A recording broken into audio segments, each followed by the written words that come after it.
بسم اللہ الرحمن الرحیم اللہم صلی علی سیدنا و شفیعنا و نبینا و حبیبنا و مولانا محمد وعلی آلہ و اصحابہ و اہل بیتہ و ازواجہ و تابعیہ و اولیاء امتہ و بارک وسلم۔ اللہ تبارک و تعالیٰ کے فضل و کرم سے آج ہم دوسرے درس میں حاضر ہے، دوسری مجلس ہے ہماری دورہ اصول حدیث شریف کی۔ اللہ تبارک و تعالی ہمیں نیک توفیق عطا فرمائے، ہمارے ان دروس کو اپنے بارگاہ میں، اپنے حبیب مکرم علیہ الصلاۃ والسلام کی بارگاہ میں قبول و منظور فرمائے، اور ہمارے ان دروس کو آقا علیہ الصلاۃ والسلام کی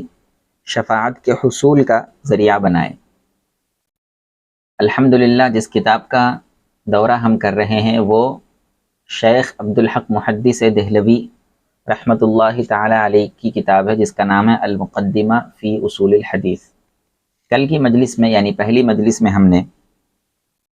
یہ سنا تھا کہ لفظ حدیث کا اطلاق کس کے اوپر ہوتا ہے، اور مرفوع کس کو کہتے ہیں، موقوف کس کو کہتے ہیں، اور مقطوع کس کو کہتے ہیں، یہ ہم نے کل سماعت کیا تھا۔ آج انشاءاللہ تبارک و تعالی اس کے آگے کی بات کرتے ہیں۔ یہ آپ کے سامنے اسکرین پر شیخ عبدالحق محدث دہلوی رحمۃ اللہ علیہ کی کتاب المقدمہ کی عبارت نظر آ رہی ہے۔ آگے حضرت شیخ فرماتے ہیں، اب یہاں پر حدیث، اثر اور خبر، یہ تین الفاظ ہیں، حدیث، اثر، خبر۔ اب ان تینوں میں کیا فرق ہے، یعنی حدیث کس کو کہتے ہیں، اثر کس کو کہتے ہیں، اور خبر کس کو کہتے ہیں۔ پہلی بات تو یہ ہے کہ حدیث، اثر اور خبر یہ تینوں مترادف ہے۔ مترادف یعنی ہم معنی ہے۔ حدیث جس کو کہتے ہیں، اثر بھی اسی کو کہتے ہیں، اور خبر بھی اس کو کہتے ہیں۔ جس کو حدیث بولا جا سکتا ہے اسی کو اثر بھی بولا جا سکتا ہے، اسی کو خبر بھی بولا جا سکتا ہے۔ حدیث کی جمع احادیث آتا ہے، اثر کی جمع آثار آتی ہے، اور خبر کی جمع اخبار آتی ہے۔ تو احادیث، آثار اور اخبار تینوں کا معنی ایک ہے۔ پہلی بات تو یہ ہے۔ دوسرا یہ ہے کہ کچھ محدثین نے ان تینوں کے درمیان فرق کیا ہے کہ حدیث کس کو کہتے ہیں، آثار یا اثر کس کو کہتے ہیں، خبر کس کو کہتے ہیں۔ تھوڑا سا محدثین نے فرق بیان کیا ہے، ورنہ جو ہے اس فرق کے قطع نظر احادیث، آثار اور اخبار تینوں کا ایک ہی معنی ہے۔ اب دیکھیے کیا ہے، عبارت پر غور کریں، حضرت شیخ کیا فرماتے ہیں۔ حضرت شیخ ارشاد فرماتے ہیں، وقد خصص بعضهم الحدیث بالمرفوع والموقوف۔ بعضهم میں ہم ضمیر کا لفظاً کوئی مرجع نہیں ہے، یعنی بعض ضمائر ایسے ہوتے ہیں کہ صرف ذہن میں ان کا مرجع ہوتا ہے، لفظ میں، عبارت میں ان کا مرجع آنا کوئی ضروری نہیں ہوتا۔ یہاں پر بھی وہی ہے، بعضهم ان میں سے بعض لوگ۔ تو کن میں سے بعض لوگ؟ یہاں پر کیونکہ حدیث کی بحث کر رہے ہیں، اصول حدیث کی ہم بات کر رہے ہیں، تو اصول حدیث کا علم رکھنے والے محدثین کرام مراد ہوں گے۔ تو محدثین کرام یہاں پر مراد ہے، وقد خصص بعضهم، بعض محدثین کرام نے خاص کیا ہے الحدیث، لفظ حدیث کو، بالمرفوع والموقوف، صرف مرفوع حدیث اور موقوف حدیث کو ہی لفظ حدیث سے تعبیر کی جائے گی۔ یعنی بعض محدثین کے نزدیک حدیث کا معنی صرف وہ حدیث ہوگی جس کی سند رسول اللہ صلی اللہ علیہ وآلہ وسلم تک پہنچتی ہو، یا صحابہ رضی اللہ عنہم تک پہنچتی ہو۔ جو تابعی تک جا کر جس کی سند رک جائے، یعنی جو مقطوع حدیث ہوتی ہے سند کے اعتبار سے، اس کو حدیث نہیں کہا جائے گا۔ یعنی تابعی کے قول کو، تابعی کے فعل کو، تابعی کی تقریر کو حدیث نہیں بولیں گے، صرف سرکار دو عالم صلی اللہ علیہ وسلم اور صحابہ کرام رضی اللہ عنہم کے اقوال، افعال اور تقریرات کو ہی حدیث کہیں گے، ایسا بعض محدثین نے فرمایا۔ اذ المقطوع یقال له الاثر، کیونکہ مقطوع حدیث کو اثر کہا جاتا ہے۔ تو اب دیکھیے دو الفاظ کا فرق بتا دیے کہ حدیث کس کو کہتے ہیں، حضور صلی اللہ علیہ وسلم کے قول مبارک، فعل مبارک، تقریر مبارک، صحابہ کے فعل، تقریر اور قول کو حدیث کہتے ہیں۔ تابعی کے قول کو اور تابعی کے فعل کو اور تابعی کے تقریر کو حدیث نہیں کہا جائے گا بلکہ اثر کہا جائے گا۔ یہ ایک بات ہو گئی۔ اب دوسری بات، وقد یطلق الاثر علی المرفوع ایضا، اور بسا اوقات لفظ اثر کا اطلاق مرفوع حدیث پر بھی کیا جاتا ہے۔ اوپر کیا بات بتائی گئی ہے، اثر کا مطلب مقطوع حدیث، یعنی جس کی سند تابعی تک جا کے رک رہی ہو، سرکار دو عالم صلی اللہ علیہ وسلم تک نہیں پہنچ رہی ہو، یعنی وہ حدیث مرفوع نہیں ہے، مقطوع ہے، اس کو اثر نہیں کہا جائے گا، اس کو حدیث کہا جائے گا۔ لیکن یہاں کیا بات بتائی جا رہی ہے آگے، وقد یطلق الاثر علی المرفوع ایضا، اور کبھی کبھی اطلاق کیا جاتا ہے لفظ اثر کا مرفوع حدیث پر بھی، یعنی وہ سند جو حضور صلی اللہ علیہ وسلم تک پہنچ رہی ہو اور حضور صلی اللہ علیہ وسلم سے روایت کی جا رہی ہو، اس پر بھی یعنی حدیث مرفوع پر بھی بسا اوقات لفظ اثر کا اطلاق ہوتا ہے۔ تو اب لفظ اثر خاص نہیں ہے تابعی کی حدیث کے لیے، بلکہ وہ حضور کی حدیث کے لیے بھی لفظ اثر ہوتا ہے۔ کما یقال، جیسے کہ کہا جاتا ہے الادعیۃ المأثورہ، دیکھو اثر سے نکلا مأثورہ، مأثورہ اثر کا اس میں مفعول ہے، یعنی جو چیز اثر سے ثابت ہے اس کو مأثورہ کہتے ہیں۔ الادعیۃ المأثورہ دعا کی جمع ادعیہ ہے، الادعیۃ المأثورہ وہ دعائیں جو اثر سے ثابت ہے۔ لما جاء من الادعیۃ عن النبی صلی اللہ علیہ وسلم، حضور صلی اللہ علیہ وآلہ وسلم سے جو دعائیں منقول ہے ان کو الادعیۃ المأثورہ کہا جاتا ہے، یعنی اثر سے ثابت ہونے والی دعائیں۔ تو حضور سے ثابت ہے وہ دعائیں، تو الادعیۃ المرفوعہ نہیں بول رہے، الادعیۃ المأثورہ بول رہے۔ تو اس سے پتہ چلا کہ حضور صلی اللہ علیہ وسلم سے جو چیزیں ثابت ہے اس کے اوپر بھی اثر کا اطلاق ہوتا ہے۔ اب پھر آگے شیخ فرماتے ہیں والطحاوی سما کتابہ المشتمل علی بیان الاحادیث النبویۃ وآثار الصحابۃ بشرح معانی الآثار۔ اب شیخ فرماتے ہیں کہ امام طحاوی رحمۃ اللہ علیہ، یہ امام طحاوی رحمۃ اللہ علیہ یہ امام ہے، یہاں پر آپ 2 نمبر حاشیہ دیکھیں گے تو حضرت کے بارے میں یہاں پر لکھا ہوا آ رہا ہے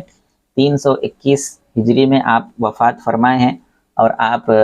حنفی فقہ کے بڑے امام تھے، اور مذہب شافعی بھی آپ نے حاصل کیا ہوا تھا، یعنی پہلے شافعی تھے بعد میں حنفی آپ بنے ہیں۔ تو آپ جو عقیدہ طحاویہ ہے وہ بھی حضرت ہی کی ہے، اور آپ کے تصانیف میں شرح معانی الآثار یہ مشہور آپ کی تصنیف ہے، جامع نظامہ میں مولوی دوم میں یہ کتاب عقیدہ طحاوی پڑھائی جاتی ہے۔ تو وہ جو امام طحاوی رحمۃ اللہ علیہ انہوں نے اپنی ایک کتاب کا نام رکھا، وہ کتاب جو مشتمل ہے حضور صلی اللہ علیہ وسلم کے احادیث اور صحابہ کے اقوال پر، صحابہ کے آثار اور حضور کے آثار، حضور کے احادیث طیبہ پر وہ کتاب مشتمل ہے۔ انہوں نے اس کا نام شرح معانی الآثار رکھا ہے، یعنی آثار کے معانی کی شرح۔ تو انہوں نے حضور صلی اللہ علیہ وسلم کے احادیث کو اور صحابہ کے احادیث کو دونوں کو لفظ آثار استعمال فرمایا۔ اس سے پتہ چلا کہ حضور کے احادیث کو بھی اثر کا لفظ بولا جا سکتا ہے، صحابہ کے احادیث کو بھی اثر کا لفظ بولا جا سکتا ہے، تابعی کے اقوال کو تو اثر ہی کہیں گے۔ تو پتہ چلا کہ حدیث اور اثر دونوں آپس میں مترادف ہے، جن جن چیزوں پر حدیث کا اطلاق ہو رہا ہے ان چیزوں پر محدثین کرام آثار کا یا اثر کا بھی اطلاق فرما رہے ہیں۔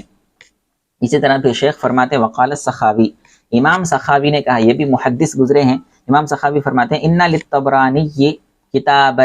مسمن بتہذیب الآثار، فرماتے ہیں کہ امام طبرانی رحمۃ اللہ علیہ جو بڑے محدث گزرے ہیں انہوں نے ایک کتاب لکھی ہے، اس کتاب کا نام ہے تہذیب الآثار، آثار کو مہذب کرنا، آثار کی تہذیب کرنا، مع انہ مخصوص بالمرفوع، حالانکہ ان کی کتاب کے اندر جو احادیث ہے وہ صرف مرفوع احادیث ہے، یعنی وہ کتاب مرفوع احادیث سے خاص ہے، یعنی اس کتاب کے اندر صرف مرفوع احادیث ہی ہیں۔ اس کے باوجود انہوں نے اس کتاب کا نام رکھا تہذیب الآثار، تہذیب الاحادیث نام نہیں رکھا، تہذیب الآثار نام رکھا امام طبرانی ہے۔ تو پتہ چلا کہ مرفوع احادیث پر بھی آثار کا اطلاق ہوتا ہے۔ وما ذکر فیہ من الموقوف فبطریق التتبع والتطفل یا فبطریق التبع والتطفل، اور یہ جو تہذیب الآثار کتاب ہے اس میں بعض جو ہے موقوف احادیث یعنی صحابہ کے آثار بھی شامل ہے، تو وہ اصلاً نہیں ہے، وہ حضور صلی اللہ علیہ وسلم کے احادیث کی متابعت میں اور اس کے طفیل میں لائی گئی ہیں، تو اصلاً تو وہ مرفوع احادیث کی کتاب ہے، لیکن آپ نے اس کا نام آثار رکھا۔ اب ساری بات کا خلاصہ یہ ہے کہ حدیث اور اثر دونوں ہم معنی ہیں، جس کو ہم حدیث بول سکتے ہیں اس کو ہم اثر بھی بول سکتے ہیں۔ یہ حضور کی حدیث ہے یا یہ حضور کا اثر ہے، یہ صحابہ کی حدیث ہے یا یہ صحابہ کا اثر ہے، یہ حضور کے احادیث ہے یا حضور کے آثار ہے۔ اب اردو میں آثار کا ہم جو معنی مراد لیتے ہیں وہ معنی محدثین کے پاس نہیں ہے، یعنی صرف وہ معنی محدثین کے پاس نہیں ہے۔ ہم اردو میں آثار مبارک بولتے ہیں، حضور صلی اللہ علیہ وسلم سے منسوب اشیاء مبارکہ کو ہم آثار مبارکہ کہتے ہیں، لیکن محدثین جب حضور کے آثار کہیں گے تو اس سے مراد حضور کی احادیث ہوں گی، اسی طرح صحابہ کے احادیث تو اس کو بھی آثار کہتے ہیں، تابعین کے احادیث کو بھی آثار ہی کہیں گے۔ اب آگے شیخ فرماتے ہیں کہ خبر اور حدیث میں کیا فرق ہے۔ اب تو حدیث اور اثر میں فرق معلوم ہو گیا، اب خبر اور حدیث میں کیا فرق ہے۔ والخبر والحدیث فی المشہور بمعنی واحد، مشہور یہ ہے کہ خبر اور حدیث قول مشہور کے مطابق ایک ہی معنی رکھتے ہیں، خبر اور حدیث کا ایک ہی معنی، جس کو آپ حدیث بول سکتے ہیں اس کو آپ خبر بھی بول سکتے ہیں۔ وبعضهم خص الحدیث بما جاء عن النبی صلی اللہ علیہ وسلم والصحابہ والتابعین، بعض محدثین نے لفظ حدیث کو، پہلی بات تو یہ ہے کہ حدیث اور خبر دونوں ایک ہی ہے، کوئی دونوں میں فرق نہیں ہے، لیکن دوسری بات کیا ہے؟ دوسری بات یہ ہے کہ بعض محدثین نے لفظ حدیث کو خاص کیا ہے صرف ان چیزوں سے جو حضور صلی اللہ علیہ وآلہ وسلم سے منقول ہے، صحابہ سے منقول ہے اور تابعین سے منقول ہے، اس کو حدیث کہیں گے۔ اور والخبر بما جاء عن اخبار الملوک والسلاطین والایام الماضیہ، اور جو سابقہ بادشاہوں کے احوال ہوں گے، بادشاہوں کے اخبار ہوں گے، بادشاہوں کے واقعات ہوں گے، بادشاہوں کی تاریخ ہوگی، اور گزشتہ دنوں کے جو حالات اور واقعات ہوں گے اس کو خبر کہا جائے گا۔ یعنی ماضی جو ہسٹری جس کو کہتے ہیں، ہسٹری جس کو کہتے ہیں اس کو خبر کہیں گے، اور حضور صلی اللہ علیہ وسلم، صحابہ اور تابعین سے جو باتیں منقول ہوں گی اس کو حدیث کہتے ہیں۔ یہ دوسری بات ہے۔ پہلی بات تو یہ کہ حدیث اور خبر دو ایک ہی ہے، دوسری بات یہ ہے کہ حدیث صرف حضور کی باتیں، صحابہ کی باتیں اور تابعین کی باتوں کو کہا جائے گا، جبکہ خبر گزشتہ زمانے کے بادشاہ وغیرہ جو بھی گزشتہ ماضی کے حالات ہیں، ایام ماضیہ، ان کو خبر کہیں گے۔ وَلِهَذَا يُقَالُ لِمَنْ يَشْتَغِلُ بِالسُنَّةِ مُحَدِّثٌ وَلِمَنْ يَشْتَغِلُ بِالتَّوَارِيخِ أَخْبَارِ، اسی طرح اسی فرق کی بنا پر جو سنت سے مشتغل ہوتا ہے، سنت کا معنی یہاں پہ حدیث ہے، جو حدیث کا شغل رکھتا ہے، جو حدیث میں منہمک رہتا ہے، جو حدیث کی خدمت میں رہتا ہے، جو حدیث کا علم رکھتا ہے یا جو حدیث کی طلب رکھتا ہے، اس کو محدث کہتے ہیں۔ اور جو تاریخ سے، ہسٹری کا شغف رکھتا ہے، بادشاہوں کے اخبارات وغیرہ پر اس کی نظر ہوتی ہے، اور بادشاہوں کے حالات و واقعات پر، یعنی تاریخ اور ہسٹری سے جو شغل رکھتا ہے، جو شغف رکھتا ہے، اس کو اخباری کہیں گے، اخباری۔ تو محدثین الگ ہیں، اخباریین الگ ہیں۔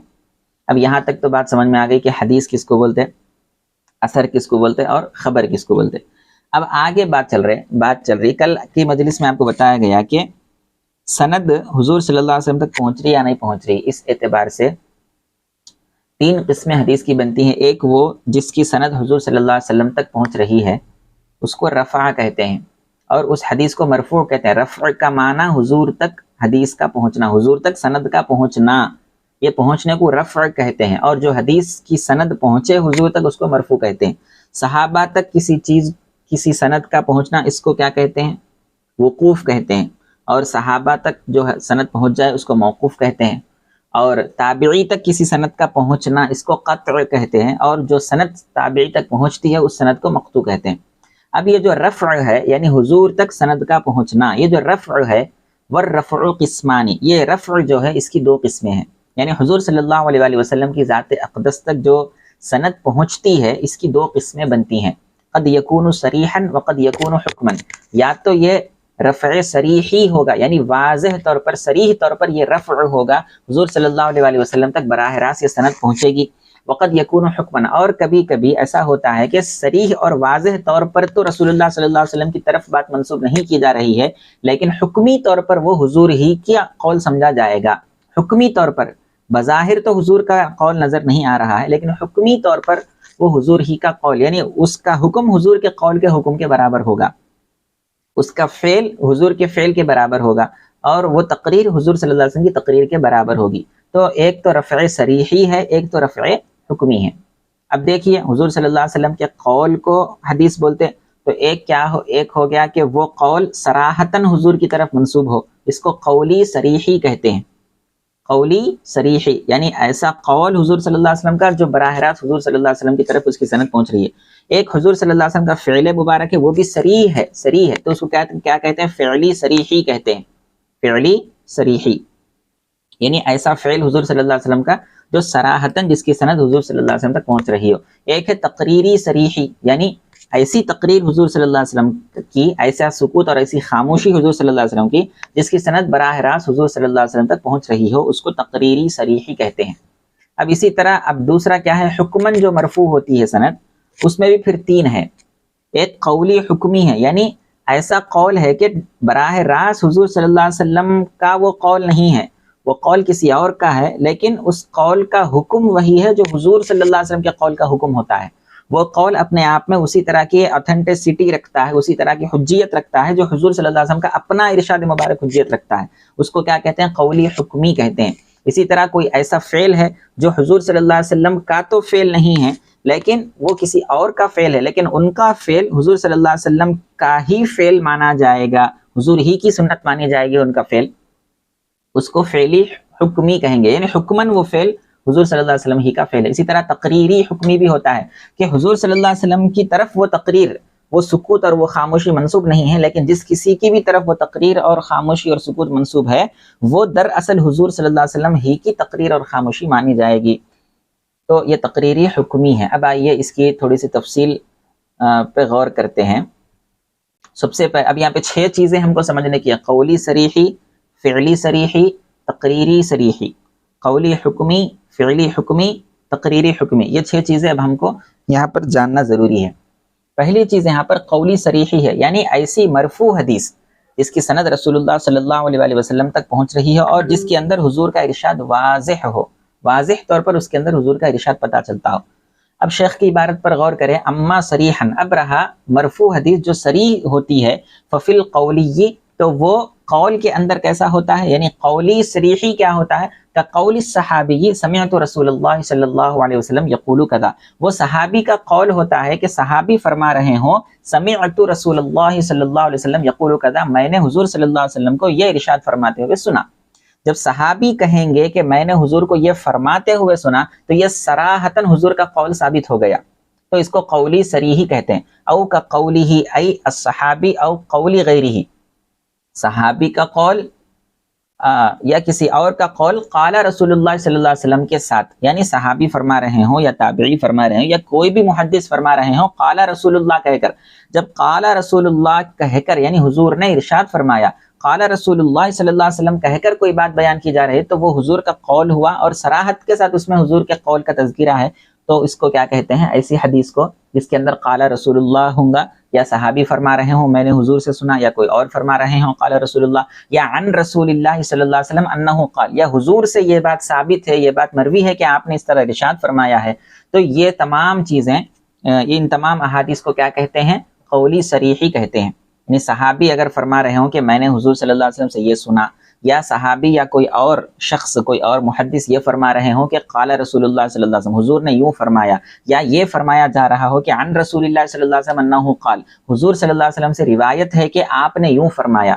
عن النبی کے الفاظ بھی آتے ہیں جس کے عن النبی صلی اللہ علیہ وسلم، حضور سے یہ مروی ہے، حضور سے یہ روایت کیا گیا، تو ایسی چیزیں جو آتی ہے تو وہ قولی صریحی ہوتا ہے، یعنی وہ حضور کا قول ہے اور صراحت ہے اس کے اندر کہ یہ واقعتاً حضور ہی کا قول ہے۔ دوسرا آتا ہے فعلی صریحی، یعنی ایسا فعل، ایسی سنت حضور صلی اللہ علیہ وسلم کی جو صراحتاً حضور ہی کا فعل اور حضور ہی کی سنت مبارکہ ہے۔ وفی الفعلی، اور یہ جو فعلی رفع ہے، فعلی رفع، فعلی جو رفع ہے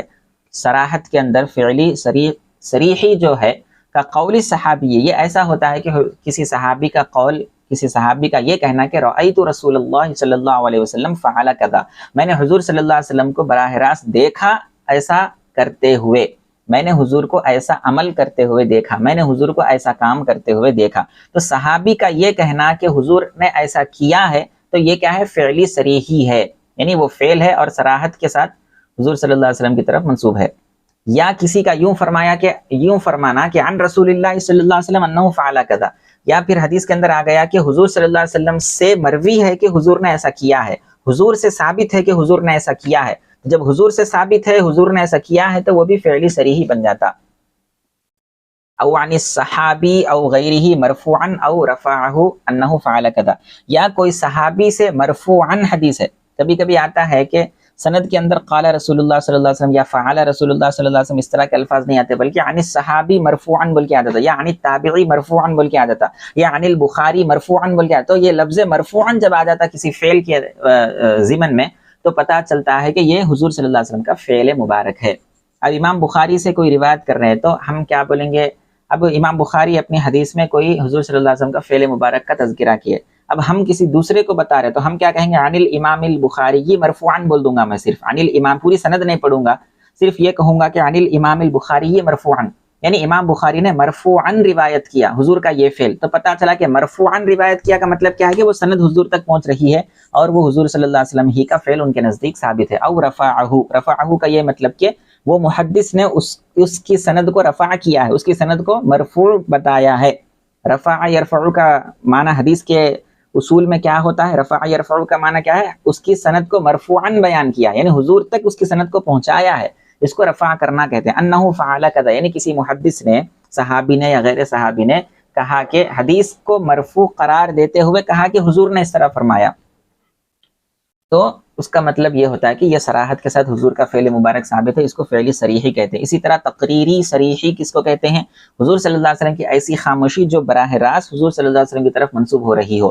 وفی التقریر یہ ان یقول الصحابی او غیرہ فعل فلان او احد بحضرت النبی صلی اللہ علیہ وسلم کذا ولا یذکر انکارہ،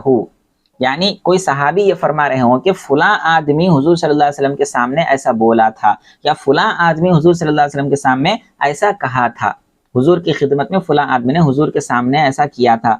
تو صحابی اتنا بول کے خاموش ہو گئے اور اس آدمی کا فعل ذکر کر دیا، لیکن حضور کا انکار ذکر نہیں کرے. فلاں آدمی ایسا بولا تھا حضور کے سامنے بس، یا فلاں آدمی ایسا کرا تھا حضور کے سامنے، اتنا بول کے صحابی خاموش ہو گئے. حضور صلی اللہ علیہ وسلم نے اس فعل پر انکار کیا یا نہیں کیا، حضور نے اس کو رد کیا یا نہیں کیا، وہ صحابی ذکر نہیں کر رہے ہیں. اس کا مطلب یہ کہ حضور نے اس وقت خاموشی اختیار فرمائی تھی. تو اس کو تقریری صریحی کہتے ہیں.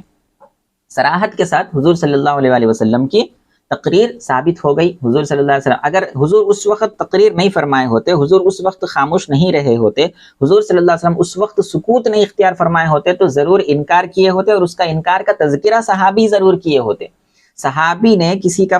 فعل ذکر کیا لیکن اس فعل پر حضور کا انکار ذکر نہیں کیا، تو پتہ چلا کہ حضور اس فعل کو دیکھ کر خاموش رہے ہیں. تو جس فعل کو دیکھ کر حضور خاموش رہے ہیں وہ تقریر ہو جاتی ہے، تقریری صریحی ہو گئی. اب یہ تین چیزیں ہم نے سمجھ لیا کہ قولی صریحی کیا ہوتا ہے، فعلی صریحی کیا ہوتا ہے، تقریری صریحی کیا ہوتا ہے. اب آئیے رفع کی دو قسمیں بتائے تھے، ایک رفع حقیقی یا رفع صریحی، ایک رفع حکمی. تو رفع صریحی کی پھر تین اس میں قسمیں بن جاتی ہیں، وہ ہم آپ کے سامنے ذکر کرتے ہیں. اب رفع حکمی کی طرف چلتے ہیں. رفع حکمی میں بھی تین چیزیں ہیں، قولی حکمی، فعلی حکمی اور تقریری حکمی. وَأَمَّا حُكْمًا فَكَإِخْبَارِ الصَّحَابِيِّ الَّذِي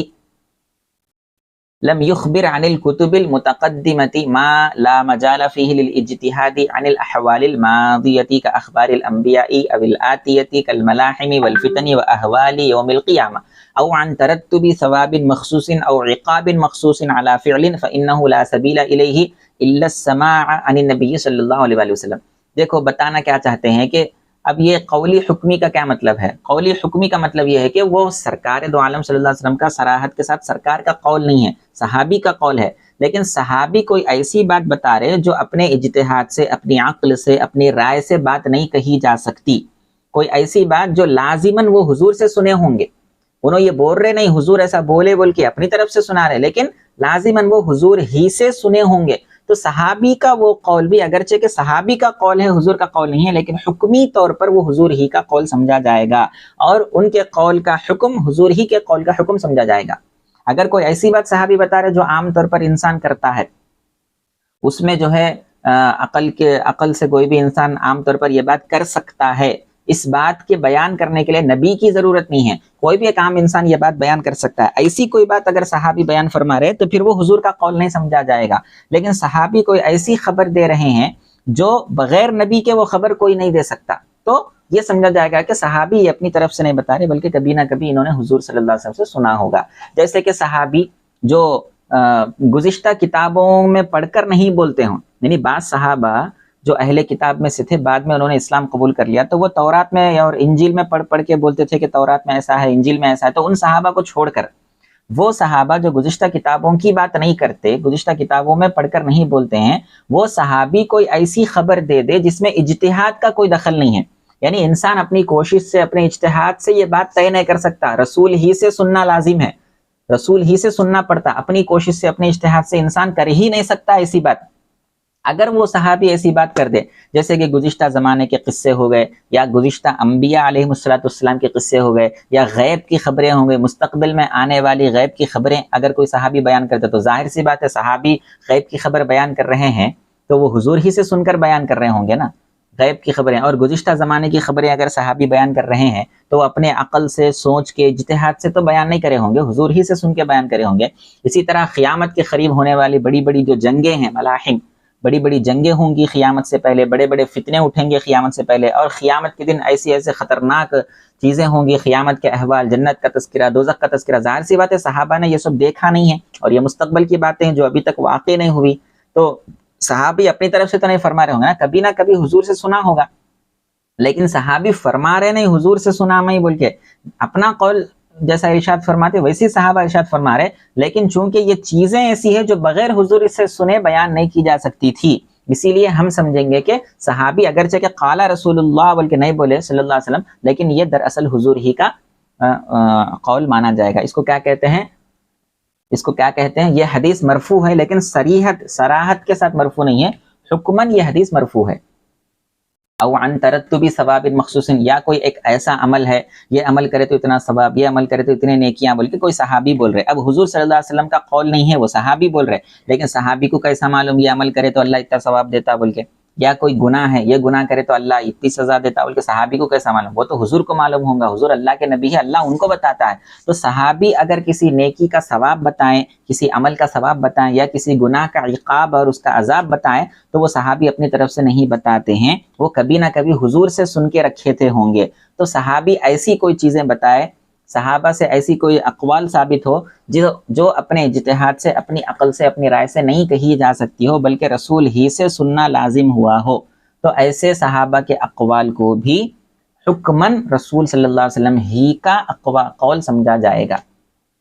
حضور ہی سے وہ سنے بول کے ہم سمجھیں گے، اور صحابی کے ان اقوال کو بھی حضور ہی کے اقوال مانے جائیں گے، اگرچہ کہ الفاظ صحابی کے ہوں گے، لیکن اس کا مفہوم حضور صلی اللہ علیہ وسلم ہی سے انہوں نے اخذ کیا ہوگا۔ اسی طرح فعلی حکمی ہے، فعلی حکمی کیا ہے؟ او یفعل الصحابی ما لا مجال للاجتہاد فیہ، یا صحابی نے کوئی ایسا کام کیا ہے کہ وہ کام اپنی رائے سے، اپنی عقل سے کوئی آدمی نہیں کر سکتا، بلکہ وہ حضور کو دیکھ کے کیے ہوں گے یا حضور سے سن کے کیے ہوں گے، ایسا سمجھیں۔ مثلا کوئی صحابی ایک مخصوص طریقے سے عبادت کر رہے ہیں، یا کوئی صحابی جو ہے کچھ کر رہے ہیں، تو ایک عام آدمی اگر وہ کر سکتا، صحابی بھی وہ کر رہے ہیں، تو پھر اس کو ہم حضور کا فعل نہیں کہیں گے، کیونکہ ہر کوئی عام آدمی اپنے عقل سے سوچ کے یہ کام کر رہا، صحابی بھی کر رہے، لیکن صحابی کوئی ایسا کام کر رہے کہ عام آدمی اپنی عقل کو بیس بنا کے، اپنے اجتہاد کے بلبوتے پہ وہ نہیں کر سکتا، رسول سے سن کے ہی کرے ہوں گے یا رسول کو دیکھ کر ہی کرے ہوں گے صلی اللہ علیہ وسلم۔ تو اگر کوئی ایسا فعل صحابہ سے سرزد ہوتا ہے جو عام طور پر ہم نہیں کرتے، ایک خاص قسم کا فعل ہوتا ہوگا، تو ہم یہ سمجھیں گے یہ فعل صحابہ اپنی طرف سے نہیں کر رہے ہیں، بلکہ یہ حضور سے سنا ہوگا آپ نے، یا حضور صلی اللہ علیہ وسلم کو یہ فعل کرتے ہوئے دیکھا، تو یہ فعل صحابی کا فعل ہے، لیکن دراصل حضور ہی کا فعل مانا جائے گا، تو اس کو فعلی حکمی کہتے ہیں۔ اسی طرح کیا ہے؟ تقریری حکمی، اب تقریری حکمی کیا ہے؟ او یخبر الصحابی بانہم کانوا یفعلون کذا فی زمان النبی صلی اللہ علیہ وسلم، یا کوئی صحابی خبر دے رہے ہیں کہ صحابہ حضور کے زمانے میں ایسا کرتے تھے، حضور وہ دیکھے، خاموش رہے بول کے ایسا حضور کا تقریر صراحت کے ساتھ ثابت نہیں ہے، لیکن صحابہ حضور کے دور میں ایسا کرتے تھے بول کے کوئی صحابی بول رہے، تو حضور کے دور میں صحابہ ایسا کرتے تھے بول تو حضور کو اس کی اطلاع تو ہوں گی، حضور وہ جانتے ضرور ہوں گے صحابہ ایسا کرتے تھے حضور کے دور میں، بولتے ہو حضور کو اطلاع نہیں رہتی کیا؟ اب حضور کو اطلاع تھی، جب تھی تو حضور صلی اللہ علیہ وسلم اس کا انکار نہیں فرمائے، تو پتہ چلا کہ اگر کوئی صحابی بولے کہ ہم حضور کے دور میں ایسا کرتے تھے، حضور کے دور میں ہم یہ عقیدہ رکھتے تھے، حضور کے دور میں ہم یہ عمل کرتے تھے، حضور کے دور میں ہم ایسا کرتے تھے، تو کوئی صحابی بعد میں حضور کے پردہ فرمانے کے بعد اگر کوئی صحابی بولے کہ ہم حضور کے دور میں ایسا کرتے تھے بول کے، تو وہ بھی دراصل حضور صلی اللہ علیہ وسلم ہی کی تقریر مانی جائے گی، اور وہ تقریری حکمی ہوگا، لأن الظاہر اطلاعہ صلی اللہ علیہ وسلم علی ذلک، کیونکہ یہ بات ظاہر ہے، روز روشن کی طرح عیاں اور بیاں ہے کہ حضور کے زمانے میں جب صحابہ یہ کام کرتے تھے تو ضرور حضور صلی اللہ علیہ وسلم کو اس کی خبر اور اطلاع رہی ہوگی۔